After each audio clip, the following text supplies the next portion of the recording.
On peut parfois lire ou entendre que les peptides ou les facteurs de croissance comme l'EGF sont du Botox en bouteille. Botox in a bottle. Is it worth it? Je vais vous donner une vision plus objective de l'intérêt des peptides et des facteurs de croissance en soins du visage, partager avec vous ma sélection des meilleurs sérums et le plus important, dans quel cas ne surtout pas appliquer un produit à base d'EGF.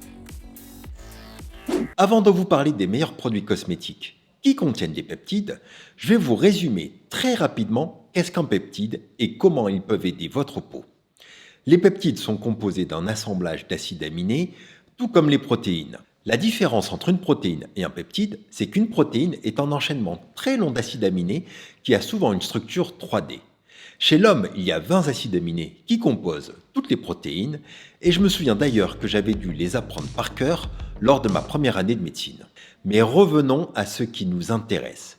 Pourquoi les peptides sont très utilisés en soins du visage? Car ils vont agir au cœur de nos cellules en envoyant des messages signalant la nécessité de produire par exemple plus de collagène, d'acide hyaluronique ou d'élastine pour diminuer des rides, ou de demander qu'elles réduisent leur production pigmentaire pour diminuer les taches cutanées. Ce type de peptides, on les appelle peptides de signalisation.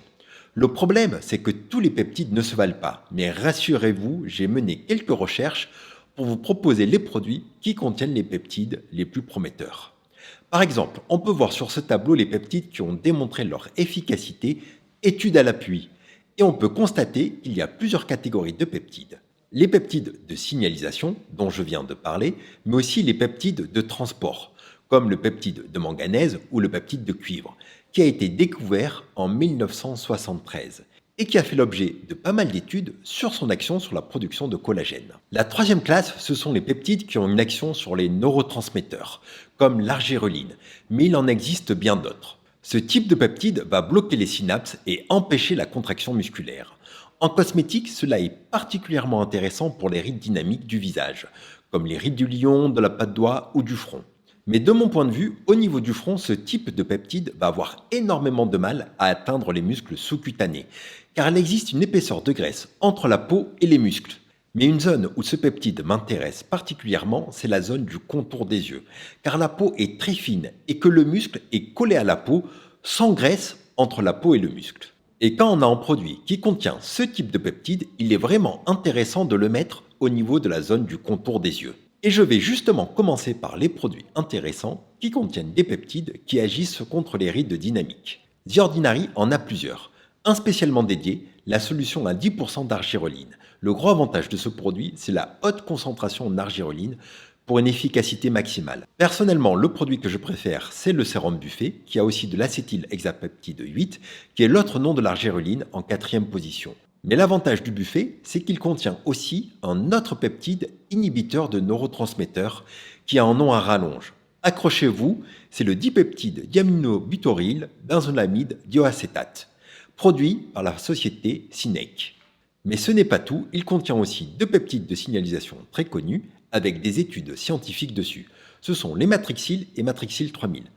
Ajoute à cela, il contient un postbiotique, des acides aminés et de l'acide hyaluronique. Pour résumer, il s'agit d'un excellent sérum aux peptides qui a une très forte action hydratante. À l'utilisation, la texture est légèrement gélifiée, mais agréable. Il existe bien entendu de nombreux autres sérums qui ont aussi des peptides qui ciblent les neurotransmetteurs et donc les rides dynamiques. Par exemple, le sérum Revitalist Filler de L'Oréal contient de l'acide hyaluronique de haut poids et de bas poids moléculaire, mais aussi le fameux peptide de Sunheck, le dipeptide dioaminobutyryl benzolamide dioacétate, et un dérivé de la vitamine C. Il s'agit d'un bon sérum hydratant, mais qui malheureusement contient du parfum. Un autre produit sur lequel je ne vais pas m'attarder parce que j'en ai déjà parlé dans de nombreuses vidéos, c'est le Fractionated Eye Contour de Niode qui contient aussi 3 peptides qui ciblent les rides dynamiques, des peptides de signalisation qui ciblent la production de collagène et un peptide drainant, ce qui en fait un bon sérum pour le contour des yeux. Maintenant, je vais vous parler spécifiquement des sérums qui ciblent la production de collagène. Un sérum qui est tout simplement excellent, c'est le Peptide Booster de Polite Choice. Dans ce produit, il y a 8 peptides différents qui ciblent de multiples problématiques, rides, taches, hydratation. Il y a aussi de nombreux acides aminés qui ont des vertus hydratantes, mais pas que. Les cellules peuvent s'en servir pour créer de nouveaux peptides. Et pour terminer, on retrouve pas mal d'extraits de plantes avec notamment du ginseng. Il s'agit d'un sérum très agréable à l'utilisation qui s'intègre assez facilement dans une routine de soins et s'adapte à tous les types de peau. Un autre produit qui est certes pas donné mais redoutable d'efficacité, c'est le Protini Power Peptide de Drunk Elephant. Il s'agit d'un sérum exfoliant avec 10% d'acide lactique qui est formulé en pH de 3,5, ce qui est parfait pour ce type de sérum exfoliant. Mais dans le cadre de cette vidéo, ce qui m'intéresse, ce sont les 11 peptides de signalisation. Quand on examine bien la formule, on retrouve des peptides classiques qui boostent la production de collagène, mais aussi du SH oligopeptide 1 et du SH oligopeptide 2. Ce sont deux facteurs de croissance. Le premier, c'est l'EGF, l'épidermal growth factor, et le second, c'est l'insuline-like growth factor. L'EGF, c'est un facteur de croissance naturellement présent dans la peau qui stimule la croissance des cellules et la production de collagène. Et notre corps peut être amené à en sécréter dans certaines situations, par exemple après une plaie, pour favoriser la réparation des tissus lésés. Plusieurs études montrent que l'EGF a une véritable efficacité dans la régénération cutanée, mais je pense que cet actif a deux inconvénients.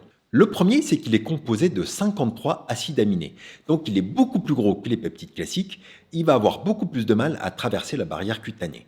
L'autre chose, c'est qu'avec les facteurs de croissance, on peut légitimement avoir un principe de précaution dans deux cas. Si vous avez des rougeurs au niveau du visage à cause de petits vaisseaux que l'on appelle télangiectasie, je n'utiliserai pas ce type de produit contenant des EGF, car ils peuvent potentiellement favoriser la production de nouveaux vaisseaux.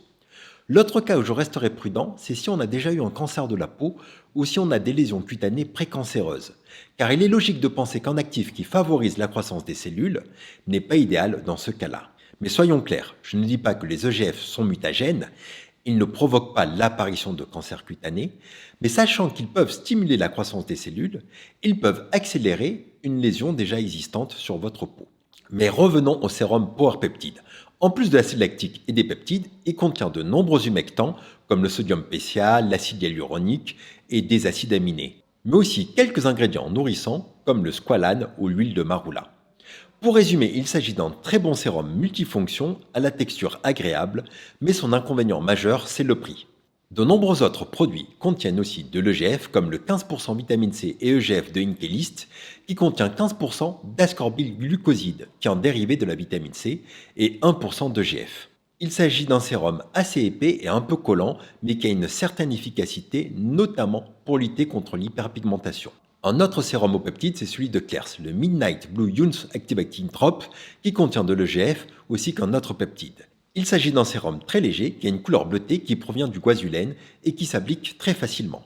Il me reste à parler du dernier type de peptides. Ce sont les peptides de cuivre, qui sont des peptides qui transportent le cuivre, comme leur nom l'indique, mais ils ont aussi une action de signalisation au niveau des cellules, leur indiquant de produire plus de collagène.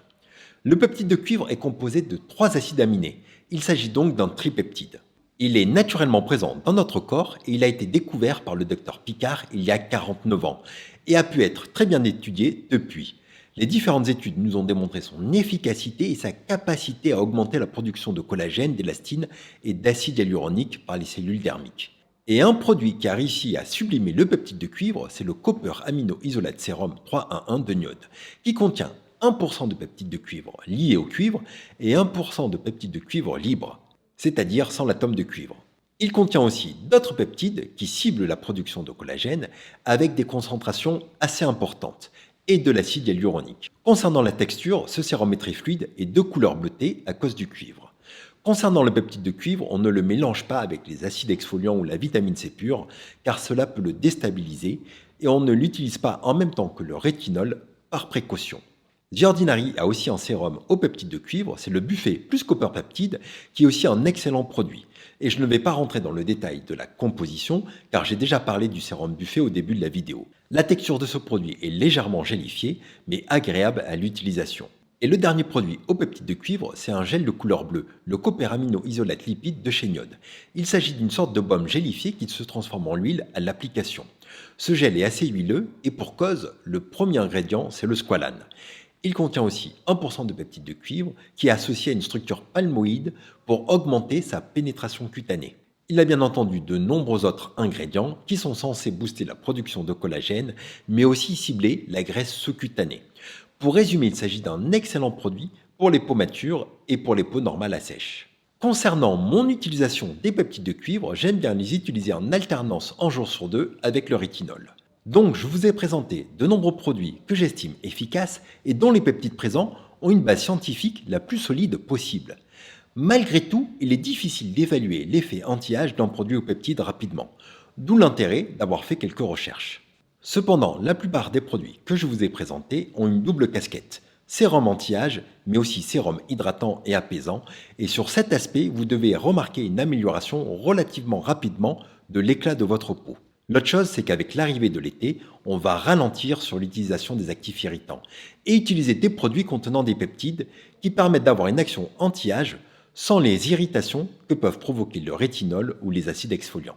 Malgré tout, l'inconvénient des peptides en anti-âge, c'est que les preuves scientifiques de leurs actions ne sont pas encore aussi bien étayées que pour le rétinol par exemple. Je vous remercie d'être présent et comme d'habitude, n'hésitez pas à partager votre expérience en commentaire ou d'évaluer les produits que vous avez déjà utilisés sur le site beautydecoded.com.